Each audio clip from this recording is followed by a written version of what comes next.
திருக்கோளூர் பெண் பிள்ளை ரகசியத்தில் 3வது வார்த்தை, தேகத்தை விட்டேனோ ரிஷிபத்தினி போலே. இது என்னென்னா, நமக்கு எல்லாருக்கும் தேகம்னா அவ்வளோ பிடிக்கும். சட்டுன்னு ஒரு உயிரை விட முடியுமா? நம்ம சந்தோஷமாக இருக்கோம், வாழ்க்கையில் ஒரு கஷ்டம் தெரியல, அப்போ இன்னும் நம்ம ஆரோக்கியமாக இருக்கணும்னு ஆசைப்படுவோம். அதே ஒரு கஷ்டம் வந்துடுது, வறுமை வந்துடுது, அவமானப்பட்ட யாராவது சொல்லினா உடனே இப்படி ஒரு வாழ்க்கை தேவையா, அதுக்கு நம்ம போய் சேரலாம். ஸோ அந்த மாதிரி தேகத்தை விடுறது ஒன்றும் பெரிய விஷயம் இல்லை.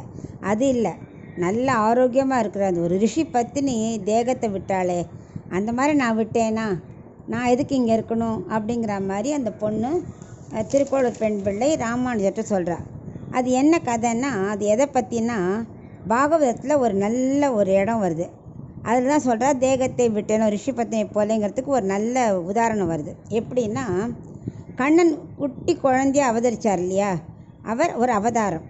நம்ம இந்த சம்சார சாகத்துலேருந்து நம்மளை விடுவிக்கிறதுக்காக அவதரிச்சிருக்கார்.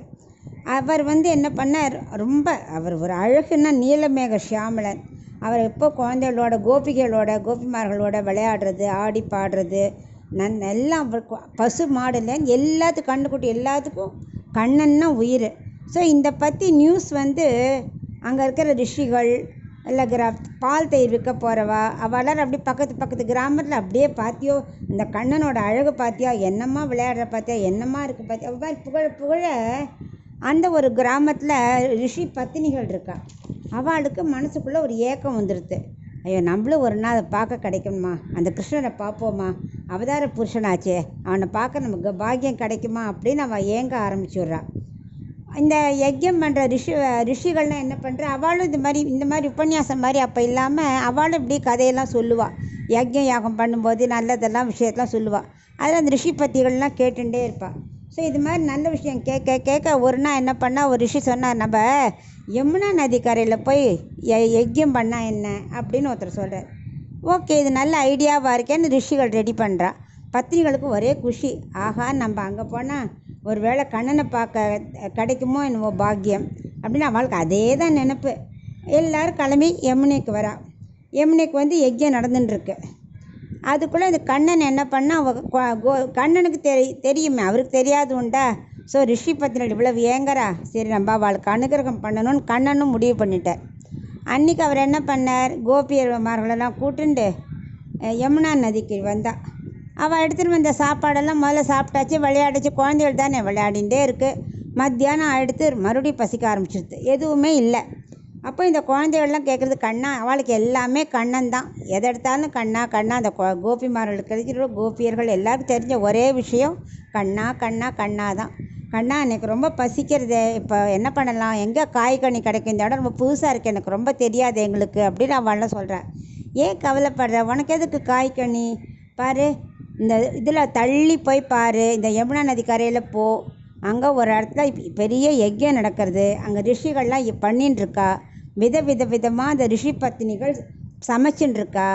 அந்த ரிஷிகள்கிட்ட போய் கேளு, கண்ணன் கேட்குறான், பசிக்கிறதான் கண்ணனுக்குன்னு போய் கேளு, அவள் கொடுத்துருவா அப்படிங்கிறா. உடனே இந்த குழந்தைகளுக்கு ஒரே குஷியாக வெரைட்டியாக சாப்பாடா சொல்லிட்டு ரொம்ப ஜாலியாக எல்லாம் போய் கண்ணனுக்கு பசிக்கிறதான், ஏதானு சாப்பிட கொடுங்கோளே அப்படின்னு கேட்குறா. அந்த ரிஷிகளுக்கு காதில் விழுந்து கேட்காதவா மாதிரி அவள் அப்படியே யாகத்திலேயே இருக்கா. இது என்னடான்னு குழந்தைகளுக்கு ஒரே அவமானமாக போயிடுது. என்னடா அது, இப்படி கண்ணன் கேட்டான்னு ஒன்றுமே கொடுக்கவே இல்லையேன்னு சொல்லிட்டு அழுதண்டே அதுகள் வந்துடுறது. அப்போ கண்ணன் சொல்ல, இதுக்காக வருவாளா, போய் அங்கே பத்தினி சாலையில் ரிஷி பத்தினிகள்லாம் சமைச்சின்னு இருக்கா பார், பெண்கள்கிட்ட போய் கேளு, அதான் உடனே நடக்கும் அப்படின்னு அவன் மறுபடியும் அனுப்புகிறான். குழந்தைகள்லாம் மறுபடியும் பத்தினிகள்கிட்ட போய் கேட்குறது. இவாள் தான் காத்துன்னு இருக்காளே, எல்லோரும் விதமாக கண்ணனுக்கான்னு சொல்லிட்டு பண்ணதெல்லாம் பேக் பண்ணிட்டா, கிளம்பிட்டா. எல்லோரும் கிளம்பிட்டா. ஒரு ரிஷி பத்தினி போட்டு கொஞ்சம் லேட்டாகிடுது, பின்னாடி கொஞ்சம் முள்ள போகிறா. உடனே அவரோட ரிஷி ஹஸ்பண்ட் பிடிச்சி விட்றார். ஏன் எங்கே போகிற அப்படிங்கிறா. இல்லை என்னை விட்டுருக்கோ, அங்கே கண்ணன் வந்திருக்காரான்னு அவர் தரிசிக்கணும் அப்படின்னு அவள் அப்படியே கெஞ்சறா. அவர் விடுறதாவே இல்லை, நான்லாம் கிடையாது, உட்காருங்க அப்படின்றார். அவளால் போக முடியலேங்கிற ஏக்கம். இப்போ என்ன பண்ணுறா, அதே ஸ்மரணம், இந்த சிரவணம் கீர்த்தனம் அதெல்லாம் இருக்கு இல்லையா, அதே மாதிரி எல்லா படியும் தாண்டிடுறா. கண்ணனையே நினச்சிட்டு இருக்கா மனசுக்குள்ளே, கண்ணா கண்ணான்னு தியானம் பண்ணுறா. அதே ஸ்மரணம் எல்லாம் பண்ணி கடைசியில் என்னது, ஆத்மாவையே நிவேதனம் பண்ணிட்டா. அதுதான் அப்படியே தேகமே விட்டுருது. அப்படியே மா எல்லாம் முடிஞ்சு போச்சு, எல்லா படிக்கட்டும் முடிஞ்சு தேகத்தையே விட்டுட்டா. இப்படி ஒரு பக்தியா? அந்த பக்தி எனக்கு இல்லையே. வைத்தமாநிதி பெருமாள் இருக்கார், நான் அப்படி பக்தியோட சேவித்தேன். ஏதோ பெருமாள் கை கூப்பிட்றேன். எனக்கு அது மாதிரி அவர்கிட்ட சேரணும்னு பக்தி வந்து தேகத்தை விடணும்னு தோணலையே. தேகத்தை விட்டேன்னு ரிஷி பத்தினி போலேன்னு சொல்கிறாளே, அது மாதிரி எனக்கு வரலையே. அப்போ நான் இங்கே இருந்தால் என்ன, எங்கே இருந்தால் என்ன, ஒரு பிரயோஜனமும் இல்லை என்னால். அதனால தான் நான் போகிறதா இருக்கேன் அப்படின்னு இவ திருக்கோளூர் பெண் பிள்ளை ராமானுஜர்கிட்ட தேகத்தை விட்டேனோ ரிஷி பத்தினியை போல அந்த பக்தி பாவம் எனக்கு இல்லையே. அனுஸ்மரணமும் அப்படி பண்ணி ஒரு தேகத்தையே நிவேதம் பண்ண முடியுமா அப்படின்னு மாஞ்சி போய் அவர்கிட்ட சொல்லின்னு இருக்கா. இதுதான் தேகத்தை விட்டேனோ ரிஷி பத்தினி போலேங்கிறது. ரொம்ப அருமையான வாக்கியம்.